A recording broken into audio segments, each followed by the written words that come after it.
अस्सलाम वालेकुम व्यूवर्स, आप देख रहे हैं दी अदर साइड स्टोरी। यहाँ मैं ये पैगाम देता चलूँ कि जिन दोस्तों ने अभी तक हमारा चैनल सब्सक्राइब नहीं किया वो अगर चाहें तो चैनल को सब्सक्राइब कर सकते हैं, और अगर कोई दोस्त हमें अपनी कीमती राय से आगाह करना चाहें तो वो कमेंट सेक्शन में हमें अपनी राय से आगाह भी कर सकते हैं। वीलॉग में तफसीली तजिए की तरफ जाने से पहले एक नज़र आज की टॉप स्टोरीज पर। इमरान खान को 3 तलाक़ें देने के बाद ताकतवर हलके एक बार फिर नवाज शरीफ के साथ सियासी बंधन में बंध गए। क्या 3 बार पहले का नाकाम बंधन चौथी बार में कामयाब हो पाएगा? मैच फिक्स, सभी एम्पायर्स बिकाऊ माल निकले। क्या मैच का फैसला पाकिस्तान की आवाम कबूल कर पाएगी? इस्लामाबाद हाई कोर्ट की नवाज शरीफ को ज़मानत देने के लिए फुर्तियाँ। अदालती कार्रवाई की मुकम्मल तफसीलात आपके सामने। इंसाफ का दोहरा मयार। Chief justice Islamabad high court बेनिकाब, बस घर जाकर ज़मानत देना ही बाकी रह गया। अब चलते हैं वीलॉग में तफसीली तजिए की तरफ, और यहाँ आपको बताते हैं आज दिन भर की अदालती कार्रवाई का हवाल। इस्लामाबाद हाई कोर्ट जो पहले इमरान खान साहब के केसेस के हवाले से मीडिया की जीनत रहा, अब इसके बाद जो है इस्लामाबाद हाई कोर्ट में जो है नवाज शरीफ साहब के केसेस के हवाले से मीडिया की रौनक बन चुकी है। इस्लामाबाद हाई कोर्ट में ये देखा जा रहा है कि नवाज शरीफ साहब की हिफाजती ज़मानतें जो हैं जमा करवाई जा चुकी हैं। आपको उन ज़मानतों का जो है वो मतन भी बताएंगे, कुछ नवाज शरीफ साहब का सियासी बैकग्राउंड और सियासी जो है सारी हरकियात वो भी इसके बारे में भी आपको बताएंगे। इसके साथ साथ आज बताएंगे कि अदालत में फुर्तियाँ क्या देखी गई, अदालती अमले की फुर्तियाँ, और उसके अलावा नैब के अमले की फुर्तियाँ, और अदालत में होने वाले दिलचस्प वाक़यात और कुछ मज़ाक का हेज जो वाक़यात हुए वो भी आपके साथ डिस्कस करेंगे। तो आप ये वीलॉग पूरा सुनिएगा, आप खूब इंजॉय करेंगे, जैसा कि हमने भी आज दिन भर ये तमाम अदालती कार्रवाई जो है इसको इंजॉय किया। आप भी उम्मीद करते हैं इस वीलॉग में तमाम अदालती जो ये कार्रवाई थी इसको इंजॉय करेंगे। अपनी राय भी देना चाहें तो वो ज़रूर दीजिएगा।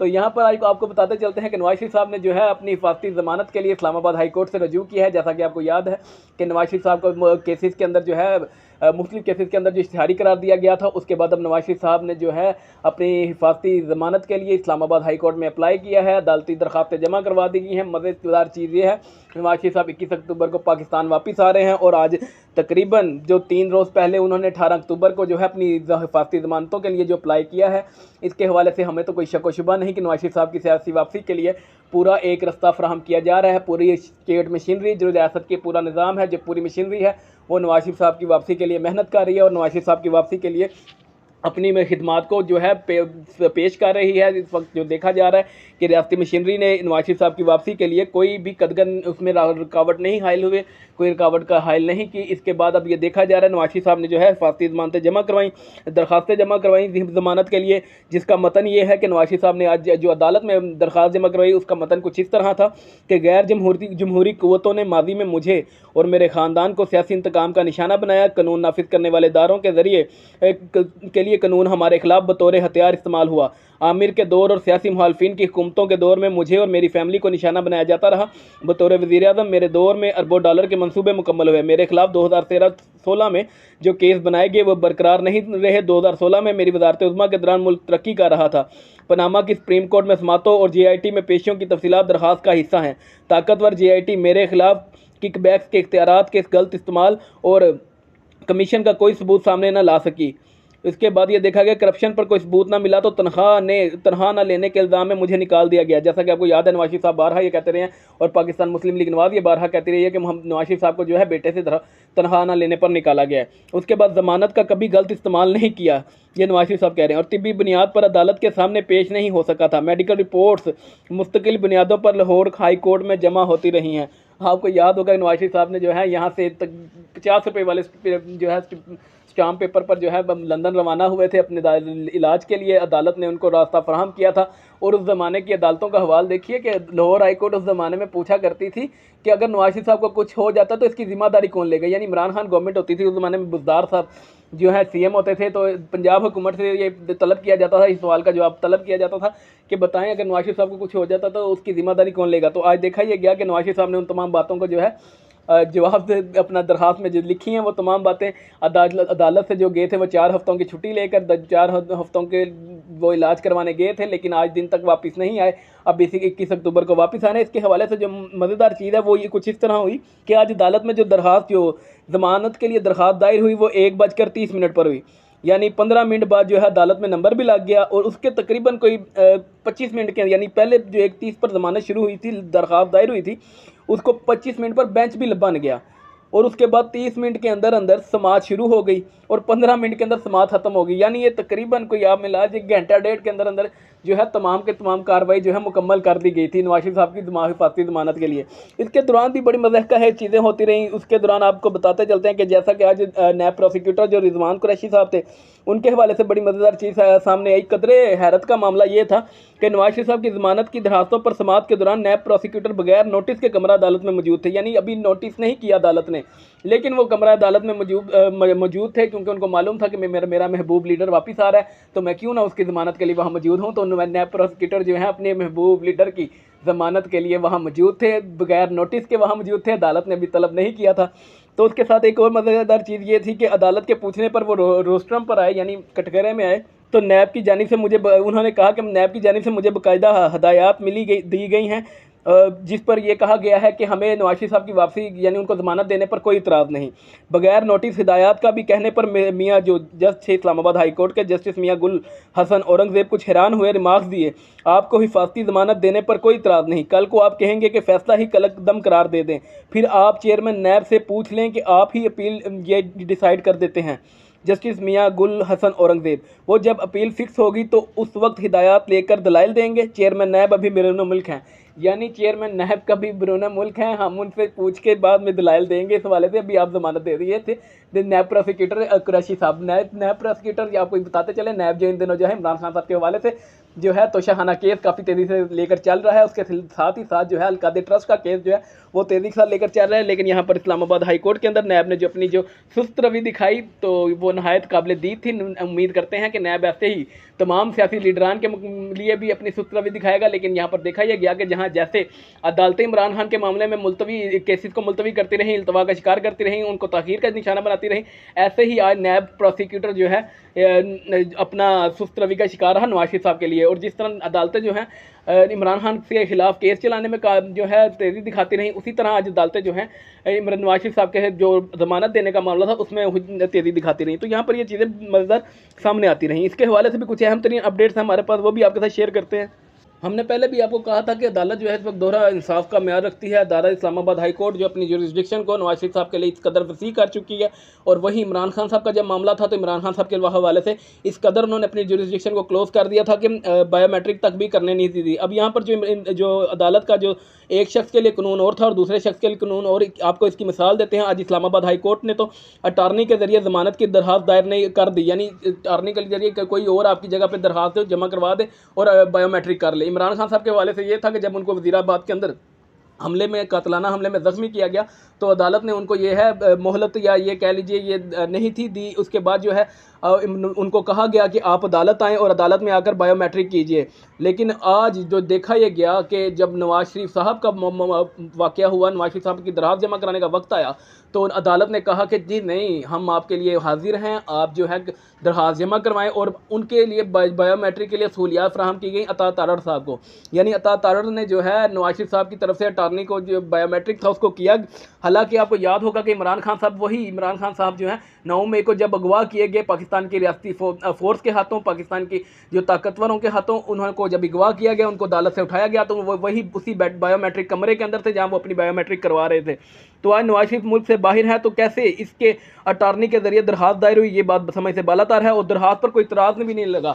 हालांकि इससे पहले इमरान खान साहब की दरख्वास्त पर इतराज़ लगता रहा, बारहा उनको 1 दिन की मोहलत भी दी गई कि आप पहले इस इतराज़ को दूर करें। हम मानते हैं, अदालत ने ऐसा कहा कि हम मानते हैं कि इमरान खान साहब के ऊपर कातलाना हमला हुआ है, वो ज़ख्मी है, लेकिन प्रोसीजर तो प्रोसीजर है। लेकिन आज तमाम प्रोसीजर पसे पुश डाल दिया। लाडला वापस आ रहा था, लाडले को वापस आने के लिए मौका फ्राहम किया गया और तमाम तर अदालती रुकावटें थी वो यूँ ढह गई जैसे रेत का कोई महल ढह जाता है। तो इस तरह ये देखा गया कि नवाज शरीफ साहब की वापसी के लिए तमाम तर जो थी रुकावटें थी उनको अदालत ने खुद दूर किया, तमाम मुशगाफियाँ जो थी उनको अदालत दूर करती रही। इसके हवाले से जो मज़ेदार तरीन बात थी, यहाँ पे हमारे 3 सवालात भी हैं इसके हवाले से, वो आपके साथ सवाल शेयर करते हैं।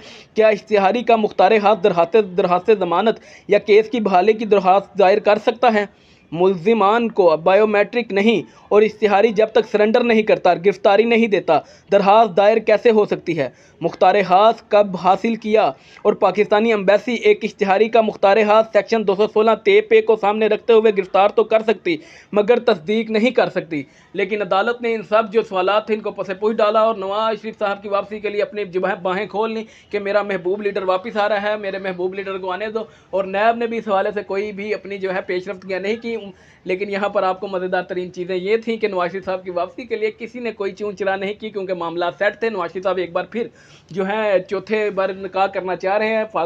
ताकतवर हलकों के साथ उनका गलबन निकाह हो चुका है, लेकिन उसको भी ऐलान नहीं किया गया। जिस दिन उसका ऐलान होगा तो वो ऐलान वज़ीर आज़म बनने के दिन होगा, जब नवाज शरीफ साहब को पाकिस्तान की वज़ारत उज़्मा की कुर्सी पर बिठा दिया जाएगा। उस दिन इस निकाह का बाकायदा ऐलान किया जाएगा। लेकिन अभी तक जो है खुफिया इतलात ये हैं कि उनका निकाह हो चुका है। अब आने वाले वक्तों में ये शादी पिछली 3 बार की तरह नाकाम रहती है या कामयाब होती है, ये देखना होगा। क्योंकि नवाज शरीफ साहब का जो सियासी पस मंज़र है वो तो ये बयान करता है कि नवाज शरीफ और फौज एक निकाह में नहीं रह सकते, इनका निकाह बार बार टूट जाता है। इसके बाद जो है नवाज शरीफ साहब अब चौथी बार इस्टेब्लिशमेंट के जो है अक़द में गए हैं, या कह लीजिए ये दोनों एक दूसरे के अक़द में आए हैं। तो अब ये आने वाले वक्तों में पता लगेगा कि नवाज शरीफ साहब किस हद तक अपनी कोशिशों में कामयाब होते हैं, इस बंधन को चलाने में वो कितने कामयाब होते हैं। लेकिन हमारे पास जो तफसीलात है कि ये बंधन नहीं चलने वाला, क्योंकि दोनों की नेचर एक दूसरे से इस कदर बरखिलाफ़ है कि एक शख्स को जो चीज़ अच्छी लगती है वो दूसरे शख्स को नापसंद है।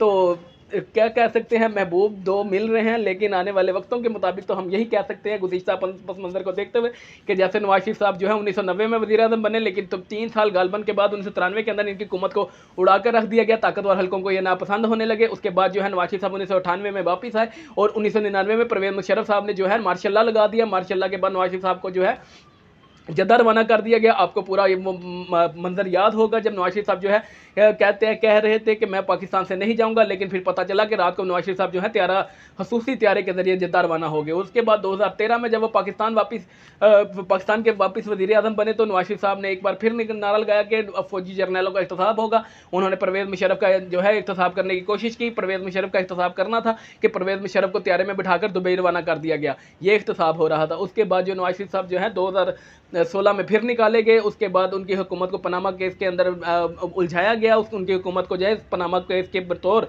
नवाज शरीफ साहब को डिसमिस किया गया, उनको बतौर वज़ीर आज़म नाअहल करार दिया गया, क्योंकि उनके अखराजात उनकी आमदन से मुताबिकत नहीं रखते थे। उन्होंने ये वही मशहूर केस है जिसके अंदर नवाज शरीफ साहब ने कहा था कि मैं पार्लियामेंट के अंदर जो बयान दिया था वो सियासी बयान था, और उसके बाद जिसको अदालत में लेकर बहुत जो है उनका मजाक उड़ाया गया था। नवाज शरीफ साहब ने ऐसा बयान क्यों दिया था आज तक इसकी समझ नहीं आई। उसके अंदर इसके अलावा जो चीज़ थी, नवाज शरीफ साहब अब जो है एक बार फिर जो है फ़ौज के करीब आ रहे हैं, कुर्बतें बढ़ रही हैं। लेकिन नवाज शरीफ साहब का जो रवैया है वो फ़ौज के लिए अभी इतना काबिल कबूल नहीं हुआ। नागवारी के इजहार जो है फ़ौज बारहा करती रही है। गोया नवाज शरीफ का लंदन बयान हो जो उन्होंने लंदन में दिया था कि तो वो जनरल बाजवा और जनरल फैज़ के इख्तिसाब का मुतालबा कर रहे थे। लेकिन आने वाले वक्तों में क्या मालूम कि पाकिस्तान का सियासी मंजरनामा कैसे बदलता है, क्योंकि पाकिस्तान के सियासी मंजरनामे के बारे में कोई शख्स कतई तौर पर कुछ नहीं कह सकता। क्योंकि यहाँ पर कभी दिन में गर्मी होती है और रात में सर्दी बढ़ जाती है, और कभी रात में गर्मी होती है और दिन में सर्दी बढ़ जाती है। ये पाकिस्तान का सियासी मंजरनामा है जो बदलते वक्त नहीं लगता। अलबत्ता आने वाले वक्तों में इस हवाले से क्या पेशरफ्तगियाँ होती हैं, इमरान खान साहब के हवाले से आपको बताते चलें। इमरान खान साहब जो हैं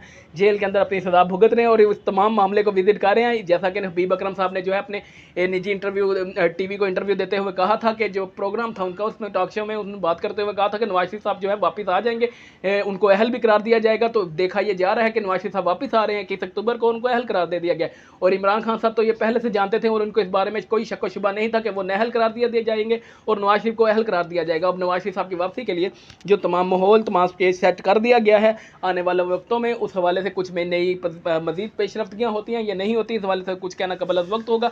लेकिन आज हमने आपको अदालती कार्रवाई के दौरान जो है अदालत का पूरा हवाल सुनाया। मियाँ जो अपने इस्लामाबाद हाई कोर्ट जो इमरान खान साहब के खिलाफ एक पूरी रिएक्शनरी फोर्स के तौर पर इस्तेमाल हो रही थी। Chief justice Islamabad high court जनाब आमिर फ़रूक साहब जो थे इमरान खान साहब के खिलाफ जो है इस कदर केसेस को उनके अल्तवा कर रहे थे, चाहे फिर इमरान खान का ज़मानत का साइफर केस हो या फिर इमरान खान की तोशाखाने की दरखास्त, जिसको कभी चीफ जस्टिस साहब ये कहकर टाल देते थे, कभी इल्तवा का शिकार कर देते थे कि मेरा पेट खराब है, कभी उनकी बेगम की तबीयत खराब हो जाती थी और इसको इसी को लटकाते रहे थे। और अब देखा यह गया कि साइफर केस के बाद जब इमरान खान साहब ने तोशाखाना के अंदर अपनी ज़मानत का करार अप्लाई किया और साइफर केस के अंदर उन्होंने ये अप्लाई किया कि जी जेल ट्रायल बंद किया जाए, तो अदालत ने इमरान खान साहब के आर्गूमेंट्स को ही अपनी दलील जवाब तलाश कर लिया कि हम जेल ट्रायल के क्यों कायल हैं। और ये मज़ाक का है चीज़ जो अदालत की जानिब से होती रही, हम आपको सवाल बताते रहे गुज़िश्ता 20 लोग के अंदर। तो अब जो देखा ये जा रहा है कि इस्लामाबाद हाई कोर्ट जो इमरान खान साहब के केसेस को अल्तवा का शिकार करती रही, अब नवाज शरीफ साहब के बारे में नहायत वसअत के साथ जो है फैसले कर रही है, क्योंकि उनको भी मालूम है कि मेरा महबूब लीडर वापस आ रहा है। तो मैं अपने महबूब लीडर की आमद के लिए उन्होंने तमाम राहें जो हैं उनको फूलों से सजा दिया है। तमाम गलियाँ जो हैं, गलियाँ चौक चौराहों को जो है उनकी इत्रो-नाज़ के साथ उन्होंने खुशबूदार किया है। पूरी चारों फिज़ा जो है महकी हुई है नवाज शरीफ साहब की आमद के लिए। इस्लामाबाद हाई कोर्ट अपनी बाहें खोलकर तैयार खड़ी है उनका इस्तकबाल करने के लिए। बस यही रह गया था कि इस्लामाबाद हाई कोर्ट जल्द या बदेर नवाज शरीफ साहब के पास लंदन जाती और वहाँ पर उनको अदालत अपनी ज़मानत फ़राहम करती। लेकिन ये नवाज शरीफ साहब की शुक्रिया कि उन्होंने इस्लामाबाद हाई कोर्ट के अंदर दरख्वास्त जमा कराई। वैसे दरख्वास्त जमा कराने की कोई ज़रूरत नहीं थी, क्योंकि नवाज शरीफ साहब को तो फिल वक्त जो इस्टेब्लिशमेंट के साथ उनका ताल्लुकात चल रहे हैं उसमें तो ये कह लीजिए कि उनको लंदन में भी ज़मानत मिल जानी थी, दरख्वास्त जमा कराने की ज़रूरत नहीं थी। जज साहब खुद अदालत में पेश हो जाते, एक जानिब से अपने दलाइल देते, दूसरी जानिब से नैब प्रोसिक्यूटर अपने दलाइल देते, और तमाम का तमाम जज साहब दलाइल देने के बाद अपनी कुर्सी पर जाकर बैठते, नोटिफिकेशन के बगैर तमाम की तमाम कार्रवाई मुकम्मल होती और नवाज शरीफ साहब को ज़मानत हो जाती, क्योंकि लाडला तो वापस आ रहा है। सभी लोग के आखिर में मैं ये पैगाम देता चलूँ कि जिन दोस्तों ने हमारा चैनल सब्सक्राइब नहीं किया वो चाहें तो चैनल को सब्सक्राइब कर सकते हैं, और अगर कोई दोस्त हमें अपनी कीमती राय से आगाह करना चाहें तो वो कमेंट सेक्शन में हमें अपनी कीमती राय से आगाह भी कर सकते हैं। आपका बहुत शुक्रिया। पाकिस्तान जिंदाबाद।